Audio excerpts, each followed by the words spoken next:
سیدنا عباس رضی اللہ تعالیٰ عنہ کا گھر مسجد نبوی کے ساتھ تھا اور اس مکان کا پرنالہ مسجد کی طرف تھا۔ جب بارش ہوتی تو پرنالے سے پانی گرتا جس کے چینٹے نمازیوں پر پڑتے۔ سیدنا عمر رضی اللہ تعالیٰ عنہ نے نمازیوں پر چینٹے پڑتے دیکھے تو پرنالے کو اکھاڑ پھینکا۔ سیدنا عباس آئے، دیکھا ان کے مکان کا پرنالہ اتار دیا گیا ہے۔ پوچھا یہ کس نے اتارا؟ جواب ملا امیر المومنین نے نمازیوں پر چینٹے پڑتے دیکھے تو اسے اتار دیا۔ سیدنا عباس نے قاضی کے سامنے مقدمہ دائر کر دیا۔ چیف جسٹس ابی بن کعب رضی اللہ تعالی عنہ ہیں۔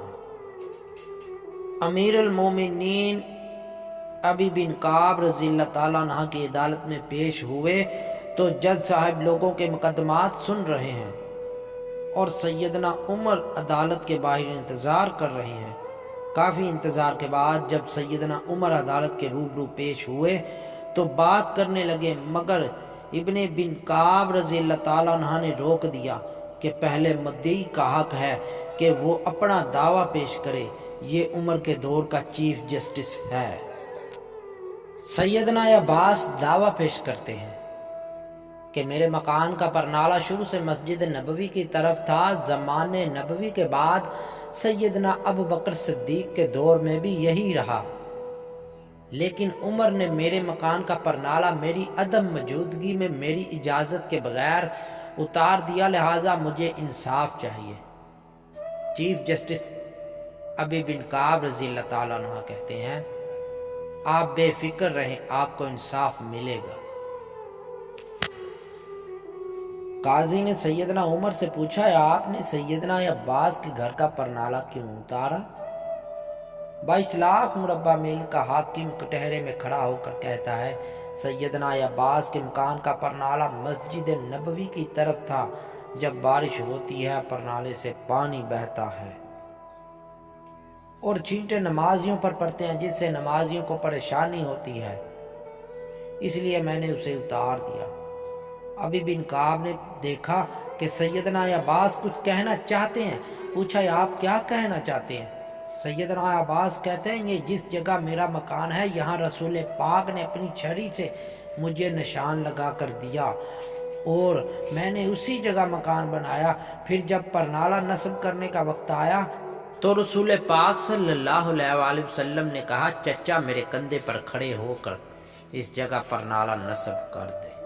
میں نے نبی پاک صلی اللہ علیہ وآلہ وسلم کے کندھے پر کھڑا ہونے سے انکار کیا، مگر بھتیجے کے اصرار پر میں نے ان کے کندھے پر کھڑا ہو کر یہاں پرنالہ نصب کیا۔ یہاں پرنالہ نبی پاک صلی اللہ علیہ وآلہ وسلم نے خود لگوایا تھا۔ ابی بن کعب رضی اللہ تعالیٰ عنہ نے پوچھا اس کا کوئی گواہ ہے؟ سیدنا عباس جلدی سے باہر گئے اور کچھ انصار کو لے کر آ گئے۔ انہوں نے گواہی دی کہ سیدنا عباس سچ کہہ رہے ہیں۔ یہ سنتے ہی سیدنا عمر کے ہوش اڑ گئے اور رونے لگے، آنسوں کی جھڑی لگ گئی، اپنا پیارا نبی یاد آ گیا اور زمانہ نبوی کا منظر نظروں میں گھوم گیا۔ عدالت میں سب کے سامنے یہ 22 لاکھ مربع میل کا حاکم سر جھکائے کھڑا ہے، جس کا نام سن کر کیسر و کسریٰ کے ایوانوں میں لرزہ طاری ہو جاتا ہے۔ سیدنا عباس سے کہا مجھے نہیں معلوم تھا، یہ پرنالہ رسول پاک صلی اللہ علیہ وآلہ وسلم نے خود لگوایا ہے۔ آپ چلیے میرے ساتھ، جیسے رسول پاک صلی اللہ علیہ وآلہ وسلم نے یہ پرنالہ لگوایا تھا ویسے ہی آپ لگائیں۔ چشم کائنات نے دیکھا، وقت کا حاکم دونوں ہاتھ مکان کی دیوار سے ٹکا کر کھڑا گیا، بلکہ اسی طرح جیسے رسول پاک صلی اللہ علیہ وآلہ وسلم کھڑے تھے۔ سیدنا عباس امیر المومنین کے کندھوں پر کھڑے ہوئے اور دوبارہ اسی جگہ پرنالہ لگا دیا۔ وقت کے حاکم کا یہ سلوک دیکھ کر سیدنا عباس نے مکان مسجد نبوی کو وقف کر دیا۔ تو دوستو یہ تھا پیار صحابہ اکرام کا نبی کریم صلی اللہ علیہ وآلہ وسلم سے۔ پیارے دوستو، اگر آپ کو یہ نبی کریم صلی اللہ علیہ وآلہ وسلم سے محبت والا واقعہ اچھا لگا تو لائک